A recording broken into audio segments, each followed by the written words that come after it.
Welcome to the Point.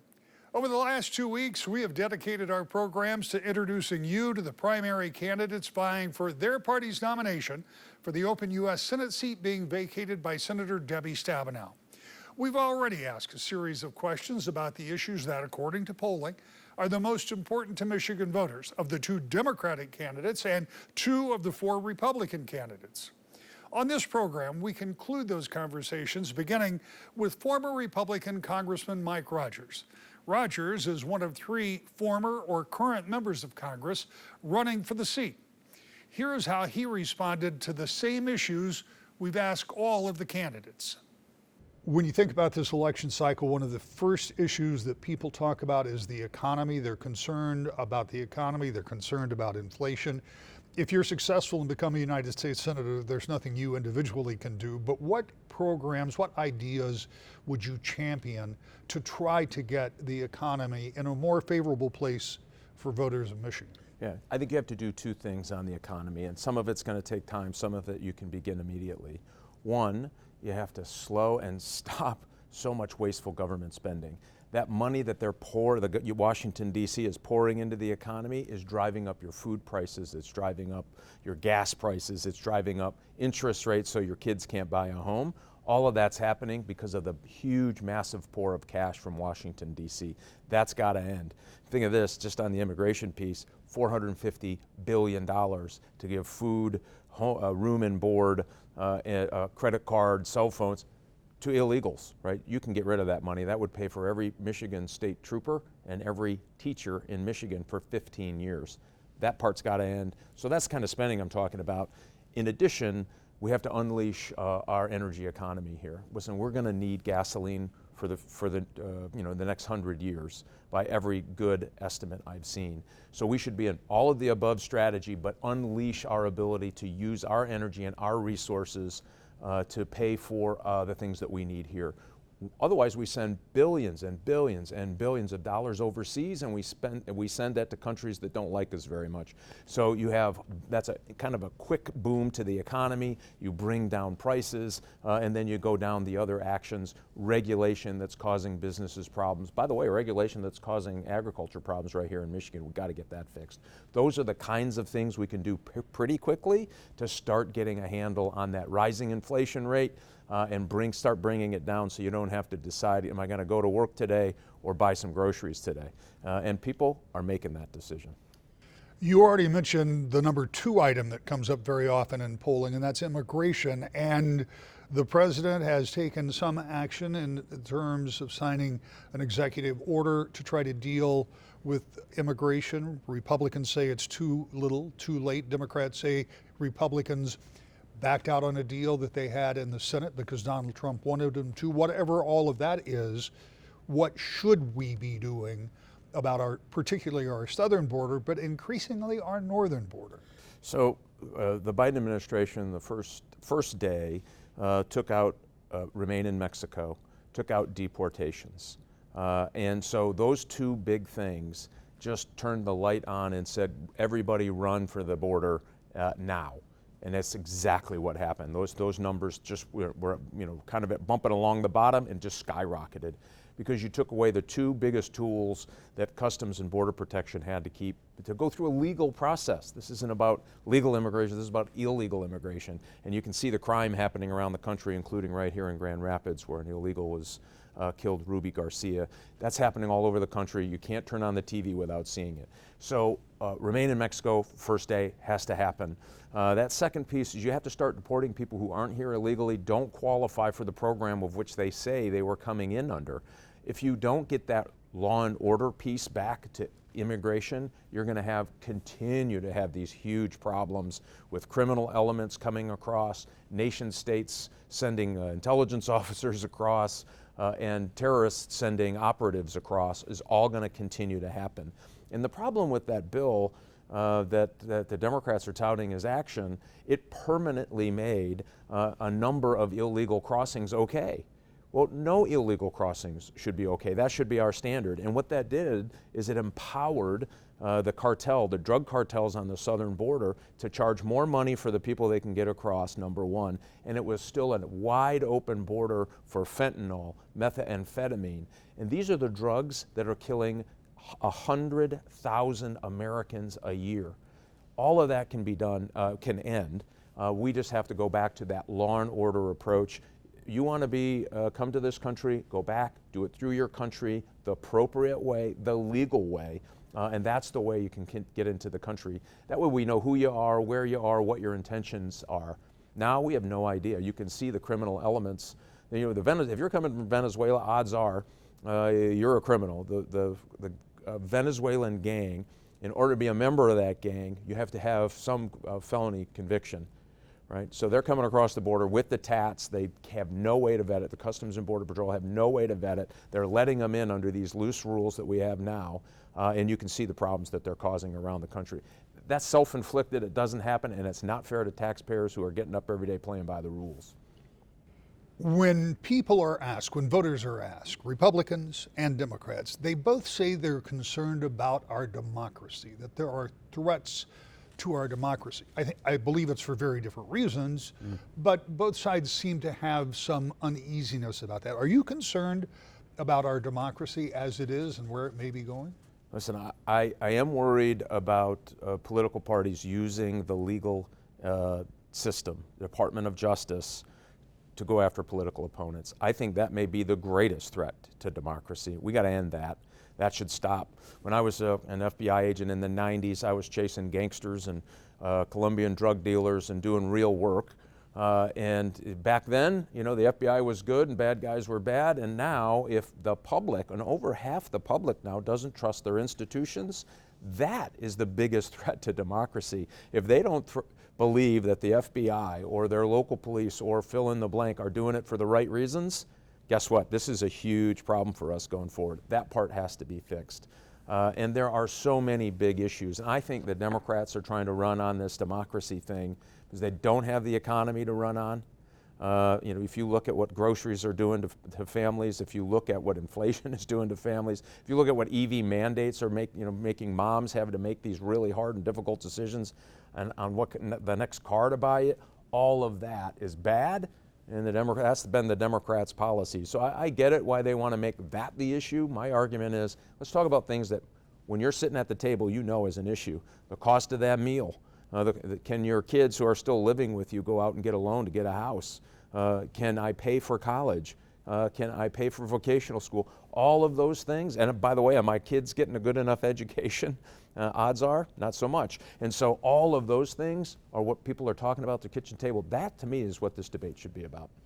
When the Supreme Court overturned Roe versus Wade, it had a major impact on the 2022 elections, and here in Michigan, the laws changed considerably. But it's now a very uneven patchwork of rules regarding abortion and women's reproductive health across the country.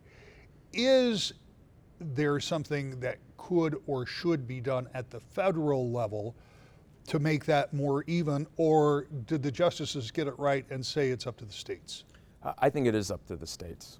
And we had a ballot of the people in 2022, and they decided abortion access should be legal here in Michigan and made it a part of the Michigan Constitution. I don't think, as the United States Senator from Michigan, I should go back and do anything that contradicts what the people of Michigan decided to do on abortion here in the state of Michigan. And that includes IVF. Listen, this is a hard and difficult decision that a woman would have to make. She needs to make that with her partner, her family, her faith, and her medical provider who is here in the state. That's why I think states are best equipped to handle these decisions. And I think that we should leave it in the states. We shouldn't federalize it.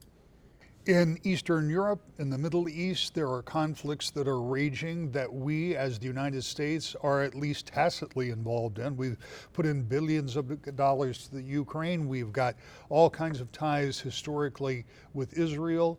And the question is, what is the proper role for the United States, particularly since those are two conflicts on two completely different fronts, backed by two completely different powers that would seek to do harm to the United States? So this to me is the great opportunity, I think, to ask and clarify that decisions that are made by the White House have consequences internationally. So the Middle East is a great example to me, completely could be avoided, absolutely should have been avoided. So the first actions on behalf of the Biden administration was to tell Saudi Arabia, you can't go after the Houthi rebels, were on their southern border, shooting at them, by the way, and trying to secede from Yemen. They said, can't do that anymore, we're taking your ability away, we're not going to give you the tools you need to win that fight. The next step is they took the Houthi rebels off of the terrorist list. And of course, it's the Houthi rebels that are now shooting at U.S. Navy personnel in the Med, and they're also shooting at commercial ships, driving up costs for our goods and services here at home. Second, the third part of that, all within a very short period of time, they allowed Iran to put oil into the market, giving them access to billions and billions of dollars. And where did that money go? It went to Hezbollah, it went to Hamas, it went to the militias, the Shia militias across the Middle East. We watched over 100 attacks on U.S. personnel and interests across the Middle East leading up to October 7th. And then, of course, they're well funded, they're well taken care of. I'm talking about the Hamas terrorists. October 7th happens. Those decisions have consequences, and those consequences we're living today. That's why I think it's so important. People do need to ask, what kind of an environment should we be? I always believe the United States should be engaged in the world to our advantage and not entangled in the world like we are here. And remember when the President of the United States had to go to Saudi Arabia and say, would you please pump more oil for our markets here? We should never be in that condition. Back to that first discussion we had about why energy independence for the United States is so important. And so you start making those decisions, we're going to have these kinds of consequences. And by the way, when did that start? When the hasty withdrawal from Afghanistan ended up killing 13 service members. We hadn't had, for the previous 2 years, had not had one service member killed in Afghanistan. And so that kicked it off. I think Putin said, hey, these folks aren't serious. That kicked off the Ukrainian invasion. These other decisions we just talked about allowed bad actors in the Middle East say, I don't think they're serious. We're going to go in on attack Israel on October 7th. The world does, there's a lot of people in the world want to do harm to the United States. We have to know that. And every single day we get up, somebody wants to do some harm.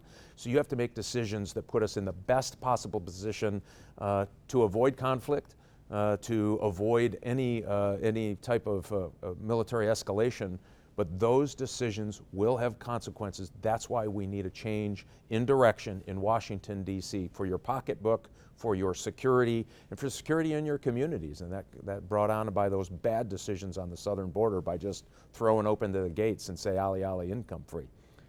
You mentioned this earlier in passing, but because you seek to represent the place that put America on wheels, and because the auto industry is now under a lot of pressure to change, they've invested billions of dollars into electric technology, into vehicles and chargers, and the federal government has been certainly promoting this idea, the Biden administration, yet sales, even with the incentives, aren't where some analysts thought they should be and not where Detroit would like for them to be.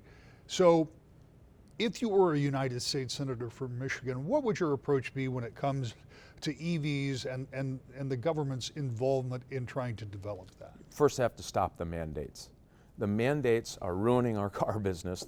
Remember, these have 5-year lead times and other things that they're being pushed by the federal government to do this.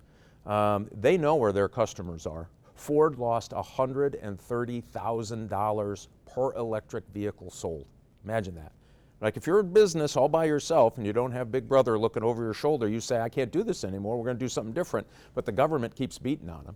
Customers don't want them, and I'll tell you why. It doesn't work for every family. I'm not anti-EV. If you want to buy an EV, buy an EV. Don't force every American to buy a car that doesn't work for their family. And what you're doing, by the way, is raising I call it the Biden misery index, because now you're having families have to coordinate not only how I get my kids to 3 different sports and an after-school program, I got to work in my day at least 2 hours of charging. That's not fair, it's not appropriate. And by the way, this is not the best environmental way to get where we're going. It takes 500 pounds of critical minerals to make one electric vehicle that takes 4 tons of carbon out of the air. If you use that same 500 pounds of critical minerals, you can make 90 hybrid cars that takes 140 tons of carbon out of the air, and you don't have to plug it in. You can still make it to grandma's house up in the UP if you need to do that on one trip. And so what we're doing, I don't think is right for the environment. I certainly don't think it's right for America. And I think taking away Americans' freedom to buy what they want to buy is a terrible idea. And the last piece of that, you're empowering China's economy over the United States. 85% of every processed thing that goes into that electric vehicle has to be processed in China, right? So we're not opening mines here in the United States for the critical minerals we need. Why? Because they're not all that friendly to the environment, but we're going to allow them to do it. And you know how China is actually going to electrify their building of electric vehicles? They're building 2 coal fire plants a week. And who are they buying that coal from? Russia. So I think this thing is wrong on a whole bunch of levels. A, you're taking away Americans' choice. I think that's always a bad idea. Secondly, it's not great for the environment. B, it's not good for our national security. You are empowering China, who has said that they want to dominate the U.S. economy by 2035. Well, one way to do it is to give them our automobile producing industry. Really, really a terrible idea. There's a better way to do this. All of the above energy, get the energy that we need. I believe these small modular nuclear reactors are going to be the answer for a lot of us. Zero emissions. There's other ways we can get there, and hydrogen and ethanol and other things that are cleaner, better for the environment. Oh, and by the way, we win the economic debate at the end. We're not going to win the economic debate in forcing people to go into EVs when our electric grid isn't ready.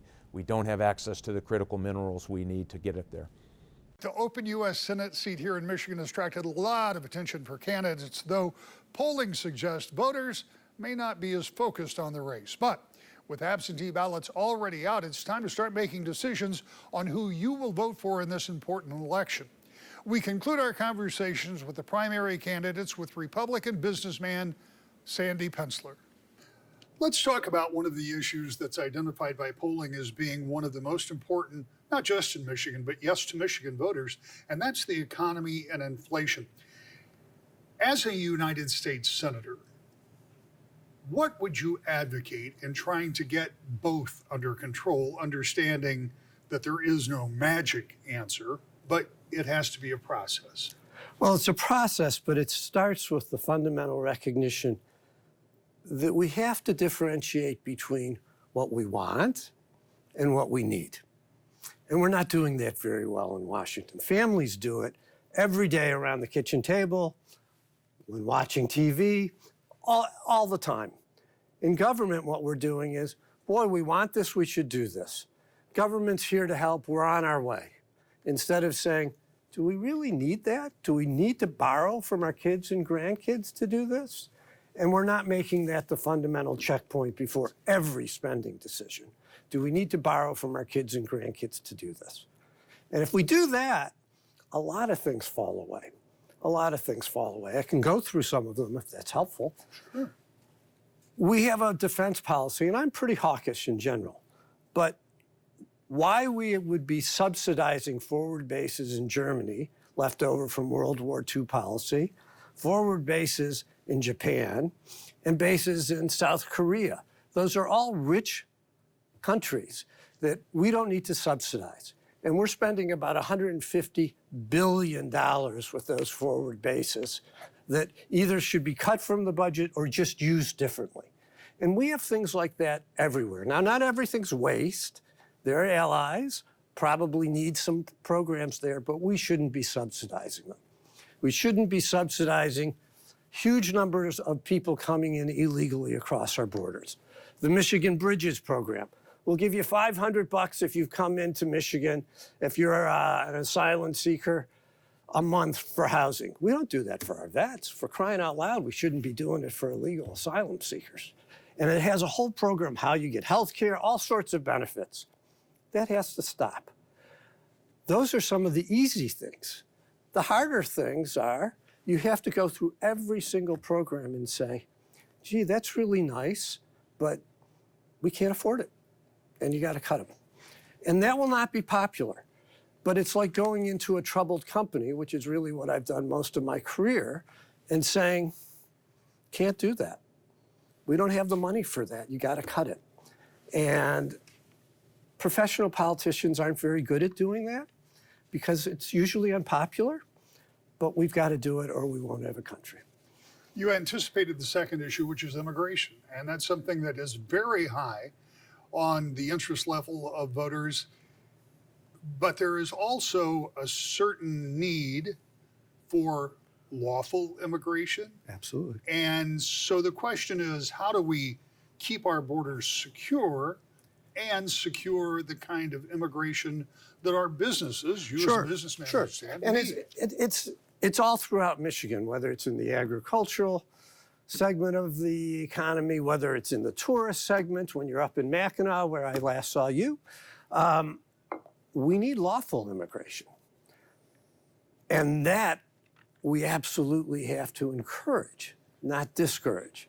But illegal immigration's a totally different thing. And I think it's pretty easy to stop the illegal immigration. Building the wall, which sounds simplistic, I think works. Not giving subsidies like $500 a month, not showing people, oh, here's how you get health care. Saying, no, if you're not here legally, you don't get anything. And by the way, we're going to check on every employment. Do you have legal documents? If not, it's illegal to hire you. And if we do those things, I think that and a tough stance at the border, we can stop illegal immigration stone cold and a lot of the negative ramifications that come with it. The fentanyl, the sex trafficking, the ISIS members that seem to be coming across that have been caught, all sorts of criminal activity that we hear about almost every day from illegals. It'll stop. It'll stop. But we need legal immigration. And frankly, we probably need more legal immigration, but we have to stop the illegal immigration stone cold.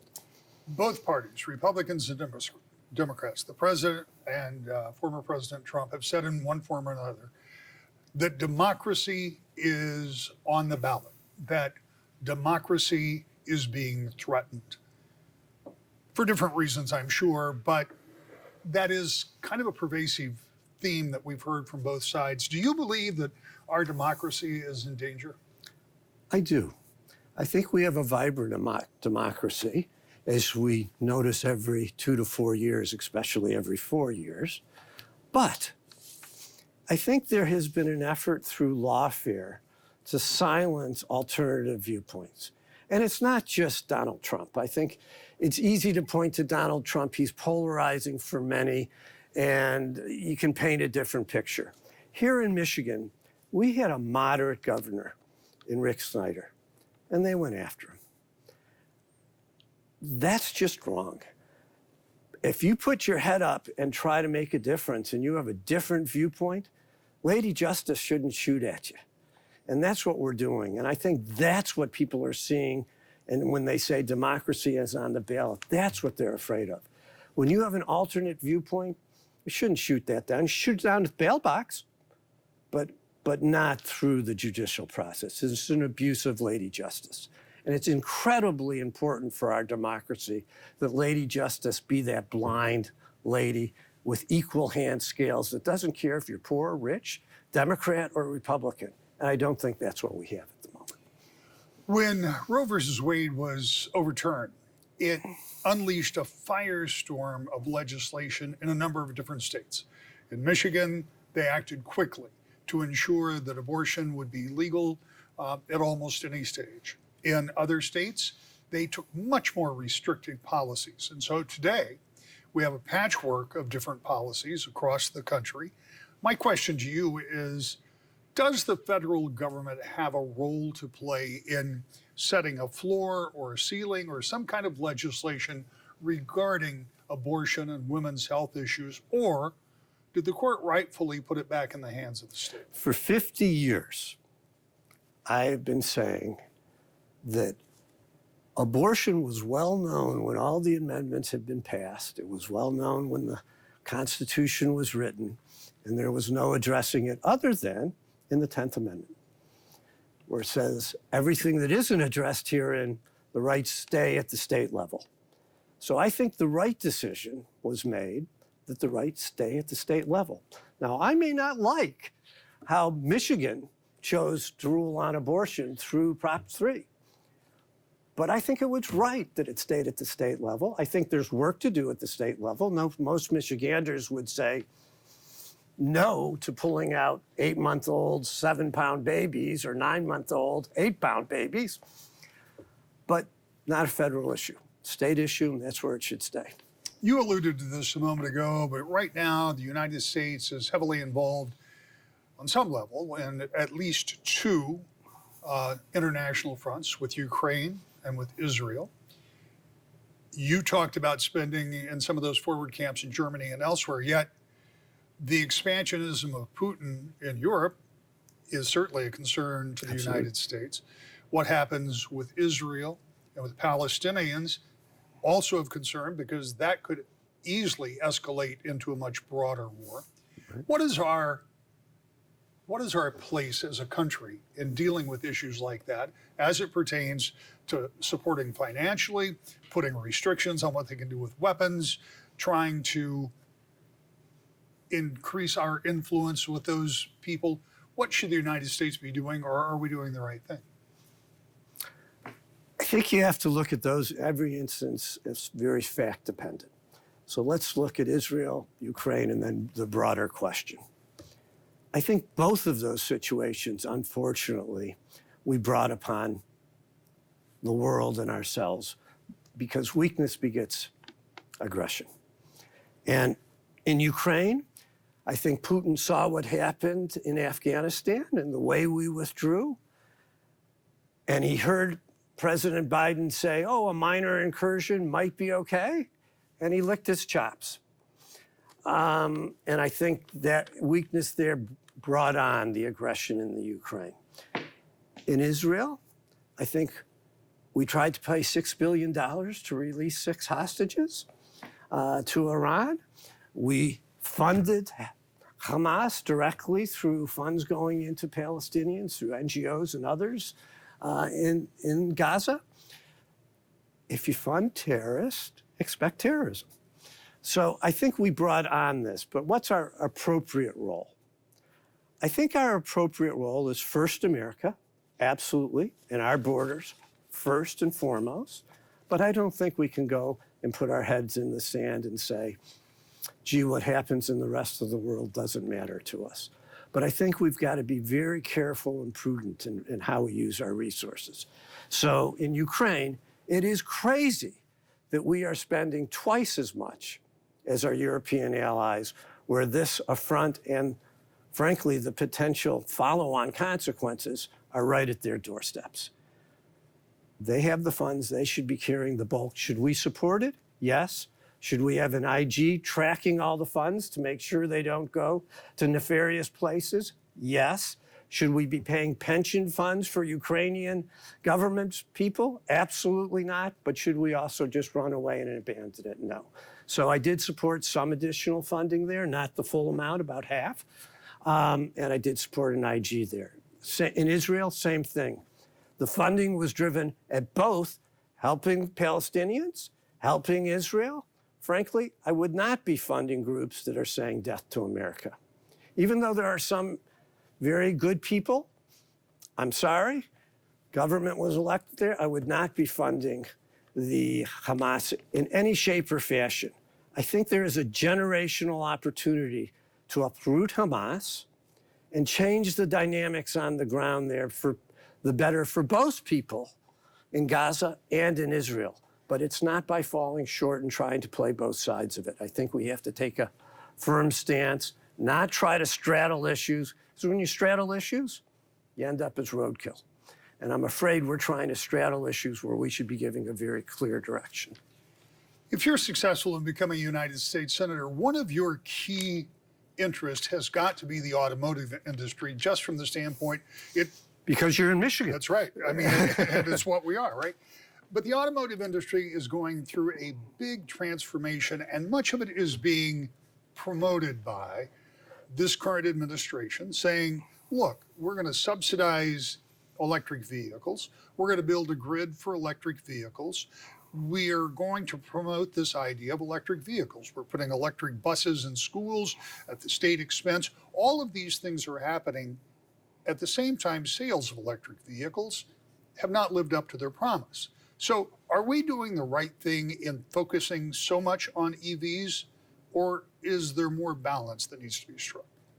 I think we're doing the absolute wrong thing. In general, I strongly believe in markets and competition and mutual choice at what's normally called the marketplace, driving decision making. What we've tried to do here, I think, is totally wrong-footed and harmful to Michigan. We're trying to choose for the consumer and stuff down their throat something that they don't want, which takes away freedom, which is EVs. Choice is part of freedom. And second, the Biden administration says we're trying to help Michigan. Really? They're stabbing us in the back. It takes about a third as many workers to build an EV vehicle as it does an ICE vehicle, internal combustion engine vehicle. Where are they going to come from? Michigan workforce. Should we transition? Maybe. But consumers should make that choice. And you gave the government too much credit when you said building out the grid and doing all these other. The first thing was a green policy that didn't even have a thought about where all the energy and electricity was going to come from. That was a secondary thought. Oh my goodness, where are we going to get all this electricity from? What plants are they going to come from? What energy source are they going to come from? Or even, what's the life cycle analysis on a battery? Where does the cadmium come from? The cobalt come from? None of that was thought out. And it's why governments are bad at making choices. They usually don't have good business people running them that do this analysis. And it's a mistake. Markets do this analysis with hundreds of individuals making detailed decisions. And when we take it away from markets and competition, which drives things to improvement, we're bad at it. And we waste money, resources, and in this case, we're really hurting Michigan. Absentee ballots are already being sent out, and there will be early in-person voting and a number of other changes for the first time in a presidential election year. Next week, 2 county clerks share what you should know about casting your vote this year and making sure your vote counts. It's next week, To the Point.